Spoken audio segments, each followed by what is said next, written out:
नमस्कार बच्चों,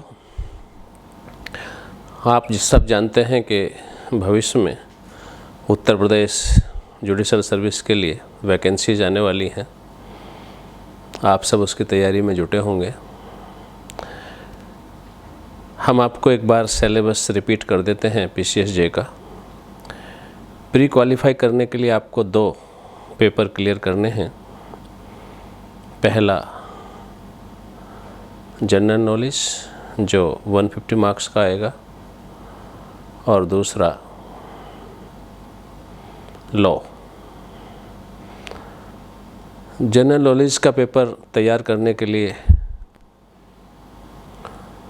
चूँकि ये हमारा फील्ड नहीं है, हम केवल लॉ के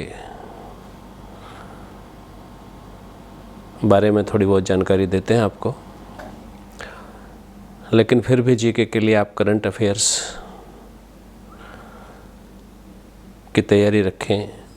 उनके टॉपिक्स, उनके पॉइंट्स, पर्सन्स जो इस समय न्यूज़ में हैं, प्लेसेस जहाँ पर कुछ कॉन्फ्रेंसेस हो रही हैं या कुछ घटनाएं घटी हैं या कोई दूसरे एक्ट हुए हैं, और गेम्स में भी, करंट गेम्स में भी 2-3 क्वेश्चन आते हैं। बाकी स्ट्रेटेजिक जीके है, उसकी तैयारी के बारे में आप सब जानते ही हैं। हम विशेष चर्चा लॉ पर करेंगे। लॉ के जो प्री में सिलेबस है वो ये है। Number 1 CPC, CrPC, evidence. ये 3 प्रोसीजरल पेपर आते हैं। इसके बाद कॉन्ट्रैक्ट और TP act, constitution, IPC, jurisprudence और इंटरनेशनल लॉ। इन सब पेपर से मिलकर लॉ का पेपर तैयार होता है। सभी टॉपिक से 15-16 क्वेश्चन जो हैं प्री के लिए आते हैं।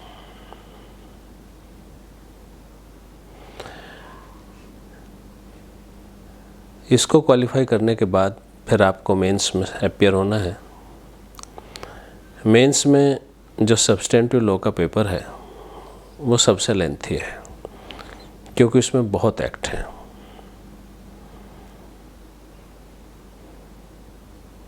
इसलिए जो सब्सटेंटिव लॉ की तैयारी कर रहे हैं, चूँकि ये बहुत लेंथी है तो इसका रिवीजन ज़्यादा करना होता है। रिवीजन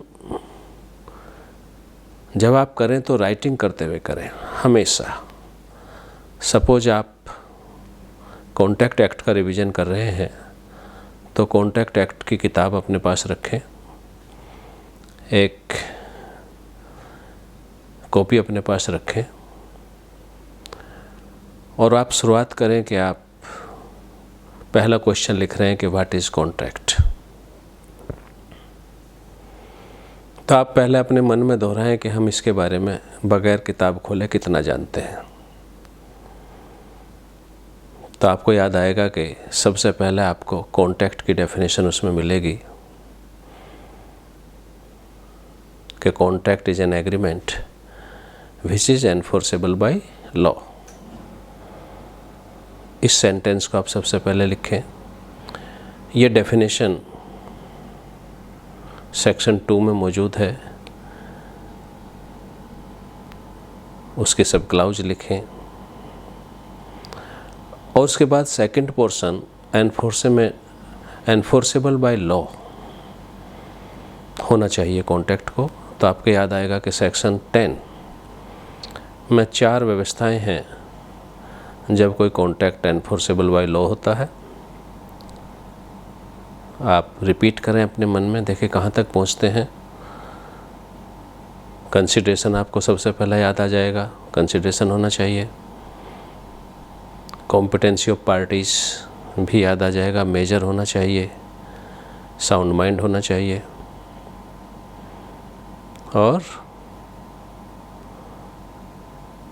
फ्री कंसेंट भी इजीली याद आ जाएगा कि कंसेंट फ्री होनी चाहिए। और फ्री कंसेंट कब होती है तब उसको याद करें, उसके 4 पॉइंट हैं, उनको लिखें। फ्री कंसेंट कब मानी जाती है शॉर्ट में। और लास्ट में legality of object. Legality of object section 23 में बताई है। अगर यहाँ कहीं आप भूलते हैं तब अपनी बुक को खोल लें और वहाँ चेक कर लें और उसके बाद दोबारा लिखें।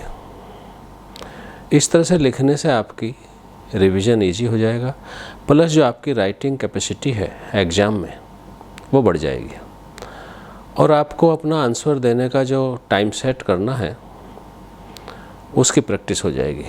कोई क्वेश्चन आपका फिर छोड़ेगा नहीं।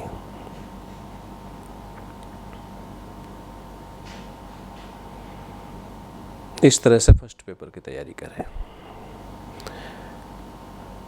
सेकंड पेपर जो है वो प्रोसीजर का है, केवल सीआरपीसी, सीपीसी और एविडेंस, ये तीनों मिलकर एक पेपर बनता है। ये पेपर आसान है, इसको इजीली आप तैयार कर सकते हैं। ज़्यादा मेहनत आपको एविडेंस एक्ट में करनी चाहिए। एविडेंस एक्ट के क्वेश्चन और छोटा भी है, केवल 167 सेक्शन है एविडेंस एक्ट में, लेकिन क्वेश्चन अच्छे आते हैं उससे। अच्छी तैयारी होती है तभी उनका आंसर भी दिया जाता है अच्छा। इसके लिए भी रिवीजन इसी तरह से करें। लिखने का काम तो सब में रखें। और इसमें जो लेटेस्ट अमेंडमेंट हैं हमारे कानून में, वो सबसे ज़्यादा सीपीसी, सीआरपीसी और एविडेंस एक्ट में ही हुए हैं। बाकी जो सब्सटेंटिव लॉ हैं उनमें ज़्यादा अमेंडमेंट नहीं हुए हैं, उनमें कम हुए हैं। लेकिन जो प्रोसीजरल लॉ है सेकंड पेपर, सीपीसी, सीआरपीसी और एविडेंस एक्ट, इसमें बहुत अमेंडमेंट हुए हैं। तो प्री के लिए 1-2 क्वेश्चन से ज़्यादा 3-4 तक भी आपको मिल जाएगा जब वो पूछेंगे कि ये प्रोविज़न किस सेक्शन में है। जैसे सेक्शन 65B एविडेंस एक्ट का, जहाँ सर्टिफिकेट चाहिए किसी कम्युनिकेशन को एविडेंस बनने के लिए, या किसी रिकॉर्ड को एविडेंस बनने के लिए, या किसी मैसेज को रिकॉर्ड बनने के लिए, जो डिजिटल मैसेज है, डिजिटल इन्फॉर्मेशन है, डिजिटल आपकी प्रेजेंस है कहीं पर, तो उसके लिए एक सर्टिफिकेट होना चाहिए उस कंपनी के सीईओ का, उस कंपनी के ऑथराइज्ड अफसर का, जिस कंपनी का सेलुलर आपने यूज किया हो, जिस कंपनी का हैंडसेट आपने यूज किया हो, उसके लिए। इसके बाद आता है थर्ड पेपर। थर्ड पेपर में आपको मेन जो तैयारी है वो आईपीसी की करनी है, क्योंकि आईपीसी आता है 50 मार्क्स का। पहला पोर्शन आईपीसी का ही होता है जो 50 मार्क्स का होता है, और जो बाकी लोकल एक्ट्स हैं वो सब फिर डिवाइड हो जाते हैं। उनमें सबसे इम्पोर्टेंट है लोकल एक्ट्स में Uttar Pradesh urban building act 1973, जिसमें बिल्डिंग को किराए पर देने के तरीके, मेथड्स, नियम और बेदखली के तरीके और रिलीज कराने के तरीके प्रॉपर्टी को, इनमें से 1-2 क्वेश्चन एग्जाम में आता है। पंचायत राज एक्ट बहुत छोटा सा एक्ट है, उसमें से कोई छोटा क्वेश्चन आपको मिल सकता है। कंसोलिडेशन ऑफ होल्डिंग एक्ट में से भी आपको 1-2 क्वेश्चन मिलेगा। और म्यूनिसिपल कॉरपोरेशन एक्ट बहुत बड़ा एक्ट है ये, लेकिन क्वेश्चन जो आते हैं इसमें से बहुत ही लिमिटेड टॉपिक्स पर आते हैं। तो आप उन जो पब्लिक पर्पज़ के क्वेश्चन होते हैं जनरली उनमें से पूछते हैं, और कॉन्स्टिट्यूशन पूछते हैं इनका, म्यूनिसिपलिटीज़ का, और एक अर्बन प्लानिंग एक्ट है। इन सब को मिलाकर आपका थर्ड पेपर बनता है। लेकिन आपका विशेष जोर आईपीसी पर रहना चाहिए, क्योंकि इंटरव्यू में जो क्वेश्चन पूछे जाते हैं उसमें भी आईपीसी से आपको कोई क्वेश्चन पूछा जाएगा। लोकल एक्ट से इंटरव्यू में क्वेश्चन नहीं पूछे जाते, जनरली पूछ सकते हैं, इनकार नहीं है, उनकी इच्छा है, लेकिन जनरली नहीं पूछे जाते, वो आईपीसी से पूछे जाते हैं। और फर्स्ट पेपर पर दोबारा आ जाते हैं एक बार कि वहाँ आप कॉन्स्टिट्यूशन की सबसे बेहतरीन तैयारी करेंगे, क्योंकि कॉन्स्टिट्यूशन सब्सटेंटिव लॉ में 50 मार्क्स का आता है। और कॉन्स्टिट्यूशन की क्यों अच्छी तैयारी करनी है दोबारा समझेंगे जब आप प्री की तैयारी करेंगे या प्री का पेपर देखेंगे, तो आप पाएंगे कि प्री जहाँ लॉ के पेपर में कॉन्स्टिट्यूशन आता है, वहीं जीके के पेपर में भी, जीके से मतलब जो फर्स्ट पेपर होता है उसमें भी 10-15 क्वेश्चन आपको कॉन्स्टिट्यूशनल लॉ से मिलेंगे। और फिर इंटरव्यू में भी आपको कॉन्स्टिट्यूशनल लॉ से क्वेश्चन पूछे जाएंगे।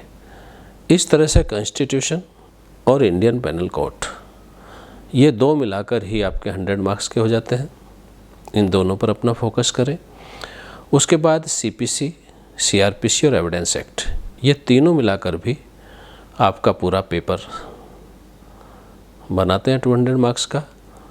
और इसमें जो सबसे इम्पोर्टेंट क्वेश्चन होता है और जो कंपलसरी होता है वो होता है पहला क्वेश्चन और बाद का कोई एक क्वेश्चन जो किसी भी एक्ट से पूछ सकते हैं। लेकिन पहला क्वेश्चन 40 मार्क्स का होता है, यानी कि प्लीडिंग, WS और प्लेंट शामिल होते हैं जिसमें, और आपसे इशूज बनवाते हैं।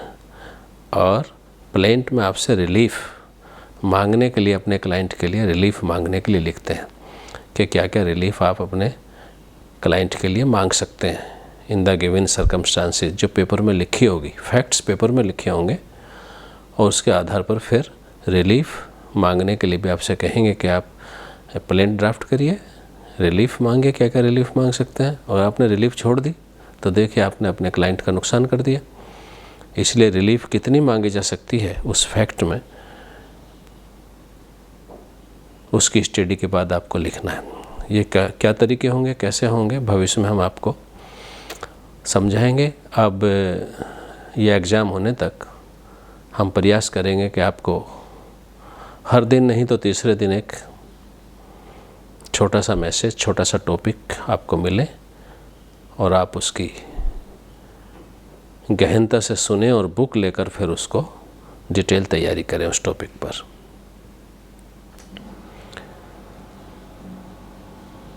इसके बाद थर्ड स्टेज आपके इंटरव्यू की आती है। इंटरव्यू में आपका जो प्रोफेशन है, इंटरव्यू देते समय कभी कभी पूरा इंटरव्यू आपका उसी पर सेंट्रलाइज्ड हो सकता है। जैसे सपोज आप एडवोकेट हैं, आप कहते हैं साहब हम प्रैक्टिस करते हैं। अगर आपको LLB किए हुए, डिग्री लिए हुए 1-2 साल हो चुके हैं, तो फिर आपको वहाँ बताना ही है कि अब आप क्या कर रहे हैं। तो आप कहेंगे हम प्रैक्टिस कर रहे हैं। तब आपसे वो प्रोसीजरल क्वेश्चन CPC, CRPC और एविडेंस एक्ट से पूछेंगे।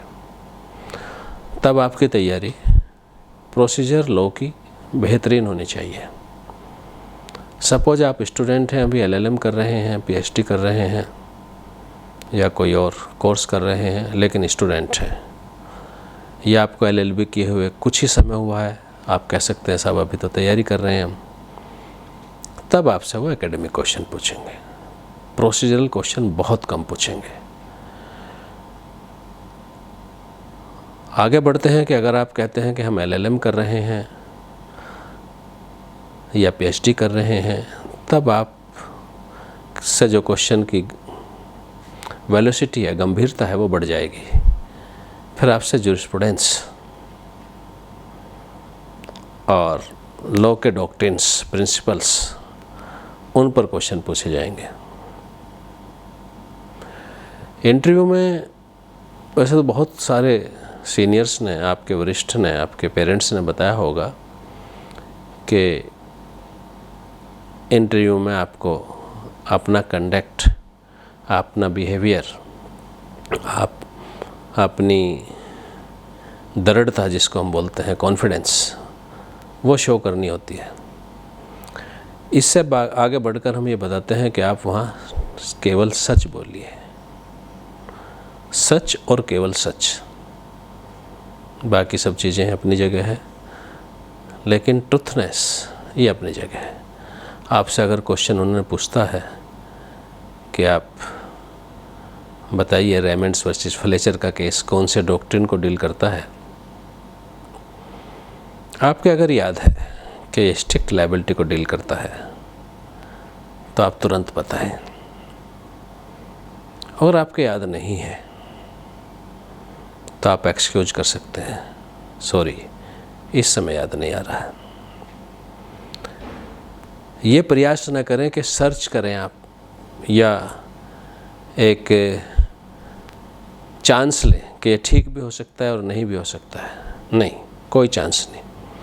इंटरव्यू में कोई चांस नहीं। आप रिटन में तो एक बार चांस ले सकते हैं, लेकिन इंटरव्यू में कभी भी कोई चांस ना लें। अगर आप आंसर जानते हैं, आंसर बताएं यस हम आंसर जानते हैं। अगर आप आंसर नहीं जानते तो आप कहें सॉरी इस समय भूल गए हैं, या ये नहीं पढ़ पाए कभी, या हम मिस कर गए हैं, रिमाइंड नहीं हो रहा है माइंड में। ऐसा कोई भी एक्सक्यूज आप ले सकते हैं जैसा ओकेजन हो, लेकिन सच्चाई के साथ रहें। इंटरव्यू लेते समय वो आपके रियली एकेडमिक नॉलेज नहीं जांचते, ध्यान रहे इस बात का, क्योंकि एकेडमिक नॉलेज आपकी वो जांच चुके हैं मेंस में, प्री में। क्वेश्चन बेशक आपसे वो लॉ के पूछ लें या प्रोसीजर के पूछ लें, लेकिन परख करते हैं वो आपकी सच्चाई की, कि आपके अंदर सच्चाई किस सीमा तक है।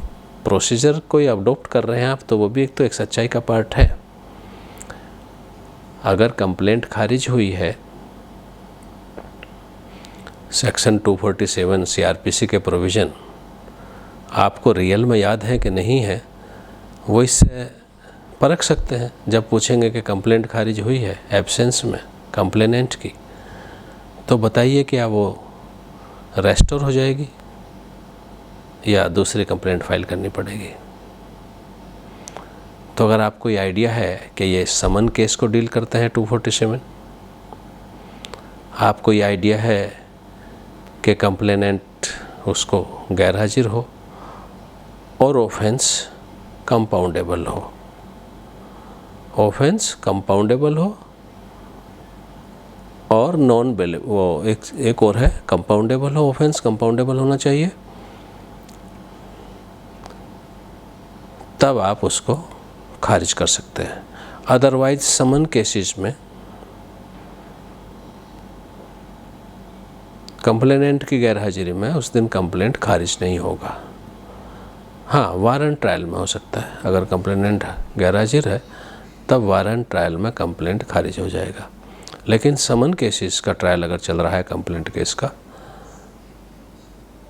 तो उसके लिए शर्त है कि कंपाउंडेबल होना चाहिए और नॉन कॉग्निजेबल भी होना चाहिए। और ये दोनों नहीं कि दोनों हो, या तो नॉन कॉग्निजेबल हो या कंपाउंडेबल हो, दोनों में से कोई एक हो, नॉन कॉग्निजेबल या कंपाउंडेबल। अगर ये दोनों स्थिति है तो आप उसको फिर खारिज कर सकते हैं। अगर आप ये चारों प्रोविज़न जानते हैं सेक्शन 247 के, तब आप बताएंगे कि साहब ये स्थिति है, और इनमें से कम की जानकारी है 247 के इन चारों प्रोविज़न में से आपको ये आइडिया नहीं है कि नॉन कॉग्निजेबल होना चाहिए ऑफेंस या कंपाउंडेबल होना चाहिए, तब नॉन प्रेजेंस में कंप्लेंट खारिज हो सकती है। और अगर ये खारिज होती है तब फिर रेस्टोर नहीं होती, तब इसका रिवीजन हो सकता है या अपील होगी। अपील में ये ऑर्डर हो सकता है रेस्टोर करने का, या फिर अगर टाइम के अंदर है तो नई कंप्लेंट फाइल की है, लेकिन रेस्टोर नहीं कर सकता मजिस्ट्रेट फिर वो। ये 5-6 प्रोविज़न 247 के अगर आपके आइडिया में है, उसी तरह से आपको बताते हैं तो वो जान जाएंगे कि हाँ आप सच्चाई के साथ अपना आंसर दे रहे हैं। आज की वार्ता यहीं समाप्त करते हैं। अब आईपीसी हम आपको सबसे पहले इंडियन पेनल कोड ही कंप्लीट शुरुआत से लेकर लास्ट तक कुछ वीडियोज़ के माध्यम से आपको बताने का प्रयास करेंगे। जब आप ये वार्ता सुने तो उस समय कम से कम बियर एक्ट अपने सामने रखें, और बियर एक्ट में जो पॉइंट किसी ऑफेंस के बनते हैं उनको रेड पेन से अंडरलाइन करते चलें। तो कल से हम शुरू करेंगे आपके लिए इंडियन पेनल कोड पर एक सीरीज। Thank you.